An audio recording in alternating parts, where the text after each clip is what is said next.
Welcome. If you're ready to give your Roblox profile a fresh look, changing your name on the Roblox app for PC is quick and easy with the latest update. Whether you want to stand out more or just want a new identity, follow along and I'll walk you through every step. First, make sure you have the Roblox app installed and updated on your PC. Once you're set, open the Roblox app and log into your account.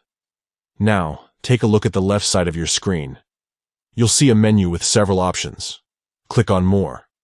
This will open up a list of additional settings and features you might not use every day, but it's exactly where you need to be for this process. Next, find and click on Settings. This is where you can manage everything about your Roblox account. Inside the Settings menu, look for Account Info. Go ahead and select it. Here, you'll see all your important account details, including your current display name and username. To change your name, simply click on the little edit icon, the pencil right next to your current name. This will let you type in your new name. Take a moment to choose something unique that follows Roblox's community guidelines. Remember, your display name can only be changed once every 7 days, so pick something you'll be happy with for at least a week.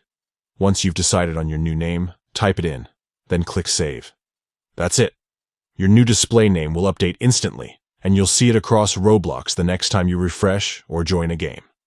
If you want to change your username, the unique name you use to log in, you'll need to have enough Robux, as this change isn't free. But for display names, you can update them as often as once a week at no cost. And there you have it. You've just updated your Roblox name on PC in just a few simple steps. Enjoy your new identity, and have fun exploring Roblox with your fresh name.